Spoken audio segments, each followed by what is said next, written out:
అంటే ఆశీర్వదించబడము, అంతకంతగా ఆశీర్వదించబడము, అంతకంతకు దీవించబడము. ఈనాడు అనేక కుటుంబాలు ప్రభువును నమ్ముకొని దారిద్ర్యతను అనుభవిస్తున్నారు. ప్రభువును నమ్ముకొని కూడా సమాధానం లేకుండా ఉన్నారు. ప్రభువును నమ్ముకొని కూడా ప్రేమైన వారు అనేక కుటుంబాల్లో నెమ్మది లేదు. కారణం ఏంటి తెలుసా? దేవుడు లేరు ఆ కుటుంబంలో, దేవుని కాపుదల లేదు. ఈరోజు ఈ వాక్యం అంటున్న సహోదరి సహోదరులారా, దైవజనునిగా మనవి చేస్తున్నా, నువ్వు బలాభివృద్ధి నొందాలన్నా, నువ్వు దీవించబడాలన్నా, నువ్వు ఆశీర్వదించబడాలన్నా, కీర్తన 2 సమయాల గ్రంథము చూడండి, బైబిల్ గ్రంథము 2 సమయాల గ్రంథము 7వ అధ్యాయము 8 నుంచి చదవండి. 8, 9 వచనాలు 2 కలిపి చదవండి. 2 సమయాల గ్రంథము 7వ అధ్యాయము 8, 9 వచనాలు, లేకపోతే 9వ వచనం చదవండి, సమయం సరిపోదు. నీవు పోవు చోటలలో నేను నీకు తోడై ఉండి నీ శత్రువులందరినీ నీ ఎదుట నిలవకుండా నిర్మూలన చేసి తిని లోకములోని గనులైన వారికి కలిగిన పేరు. గట్టిగా చెప్పండి, కూడా దేవునికి స్తోత్రం చెప్పండి. ఎవరండి? దావీదు గారు గొర్రెల కాపరి అండి. హిస్టరీ చెప్తుంది, బైబిల్ చరిత్ర చెప్తుంది. 15 నుంచి 20, 25 గొర్రెలకు ఒక అధికారి అండి, లేకపోతే అంతే ఒక చిన్న మందకు అతను ఒక కాపరి. అలాంటి వ్యక్తిని ప్రియమైన వాళ్ళ జాగ్రత్తగా వినండి. ఏమండి, చిడిగిపోయినటువంటి ఆ టవలు, లేకపోతే తల కట్టుకుని పైన వేసుకున్న టవలు తలకు చుట్టుకొని దుడ్డుకర్రని చెత్త పట్టుకొని ఎడారిలో తిరిగేటువంటి దావీదు జీవితాన్ని పిల్లరా, దుడ్డుకర్రని తీసుకువచ్చి పిల్లరా, రాజదండమును దేవుడు అతనికి ఇచ్చాడు.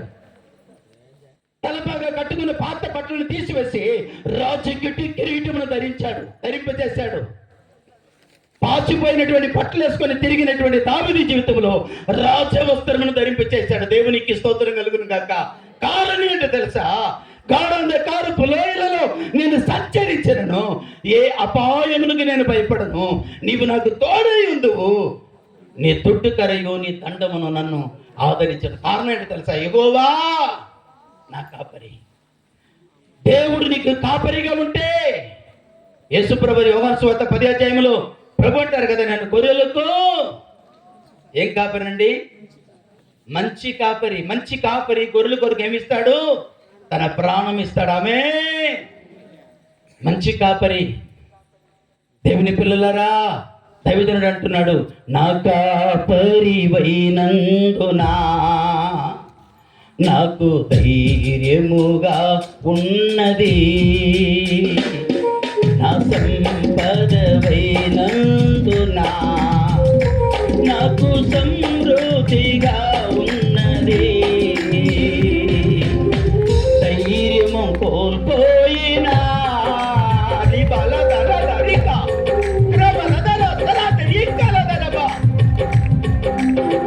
ధైర్యము కోల్పోయినా భయముతో నది నిండినా చీకటులే కమ్మినా ఇక సాగలేమని తెలిసినా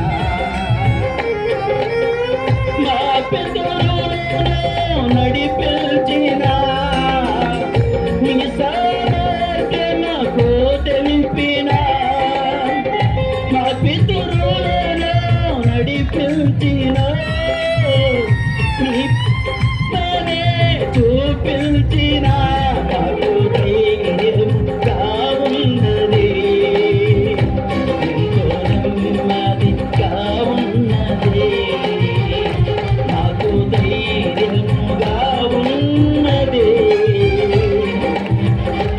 ఎంతో నెమ్మదిగా ఉన్నది.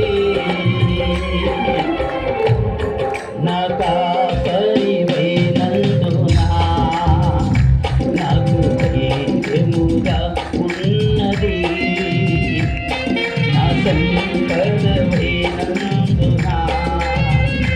నాకు సమృద్ధిగా ఉన్నది.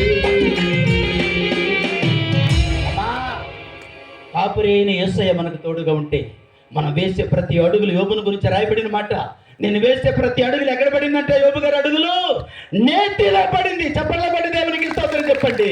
మనము చేసే ప్రతి పనిని దేవుడు సఫలపరుస్తాడు. ఏం పోగొట్టుకున్నావు తల్లి రాత్రి? నీ జీవితంలో ఏం పోగొట్టుకున్నావు ఈ రాత్రి?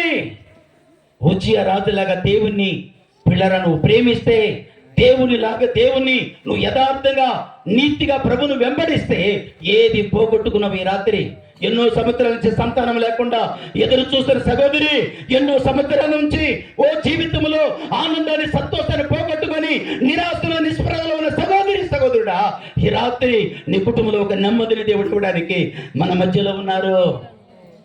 ఈ రాత్రి తాగుబోతాయినటువంటి నీ భర్తను, కుటుంబంలో అల్లకొల్లముగా మారిపోయిన నీ కుటుంబంలో సమాధానం ఇవ్వడానికి ఈ రాత్రి కాపరి అయినటువంటి దేవుడు నీ మధ్యలో ఉండి నీకు సమాధానం కొరకు ఎదురు చూస్తున్నాడు. సమాధానం తీసుకొని ఇక్కడి నుంచి వెళ్ళుదువు గాక, నీ కుటుంబంలో నెమ్మది కలుగును గాక. అవును, దేవుని పిల్లరా, మనం యథార్థముగా నమ్మకముగా ప్రభును మనం వెంబడిస్తే పిల్లరా, దేవుడు మనకు సహాయం చేయటమే కాదు, మన పేరు ఏం చేస్తాడంట, ప్రపంచానికి చూపిస్తారు. ఆమేన్. ఇశ్రాయేలు దేశం గురించి తెలుసమ్మా మీకు? యుద్ధం జరుగుతుందిగా. ఎంత సంఖ్య, ఎంత ప్రజా సంఖ్య ఎంత వాళ్ళది? ఇశ్రాయేలు యొక్క ప్రజా సంఖ్య ఎంత? 1 కోటి మంది కంటే లోపల ఉన్నారు. మీకు అర్థమవుతుందా? ప్రపంచంలోని పిల్లల ఇశ్రాయేలును చూసి దేశం అంతా ఏమవుతుందో తెలుసా? భయపడుతుంది. కారణం ఏంటి తెలుసా? ఆ ప్రజలు గొప్పతనం కాదు, ఆ ప్రజలు వెనుకున్నటువంటి మంచి కాపురి అయినటువంటి దేవుని కృప. చప్పట్లు కొట్టి దేవునికి స్తోత్రం చెప్పండి. కారణం ఏంటంటే వారిలాగా జ్ఞానము కలిగిన వారు ప్రపంచంలో లేరు, వారిలాగా పిల్లల వివేకం కలిగిన వారు ప్రపంచంలో లేరు. మీకు తెలుసా? పుట్టిన ప్రతి ఆడపిల్లలు మొదలుకొని ప్రతి మగ పిల్లలు పిల్లల 18 సంవత్సరాలు 20 సంవత్సరాలు దాటగానే ప్రతి ఒక్కరు మిలిటరీలో చేరాలి. మీకు తెలుసా? ప్రతి ఒక్కరు. మీరు ఎప్పుడు మిలిటరీకి వెళ్ళలేదుగా? అవును, యుద్ధం వస్తే చెప్పండి, ఆడపిల్లలు మొదలుకొని ఆడవాళ్ళు మొదలుకొని మగవాళ్ళు వరకు ఏం చేస్తారంటే గన్ను చేత పడతారు. స్తోత్రం. నీవు మనం ప్రభును నమ్ముకున్నా, శత్రువైన సాతాను తగ చిత్తగా కొట్టడానికి, చిత్తు చేయడానికి మనం కూడా తీయాలి గన్నుని. వాక్యం అనే గన్నుని చేతులెత్తి స్తోత్రం తిప్పండి. మనం కూడా దేవుని వాక్యం అని గన్ను మనం కూడా తీయాలి. నీ కుటుంబంలో కలతను పెట్టినటువంటి సాతానుడు, మీ కుటుంబంలో అసమాధానం నిలిపినటువంటి సాతానుడు తరిమి కొట్టాలంటే ప్రార్థన చేయాలి. సహోదరి సహోదరులారా, మీ కుటుంబంలో ప్రార్థన ఉందా?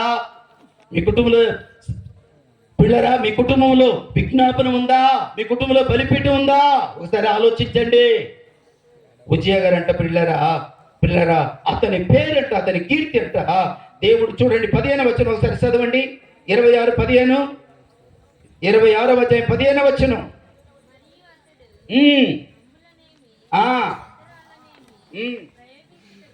ఆమా, చదువమ్మా తల్లి, చదువు తల్లి.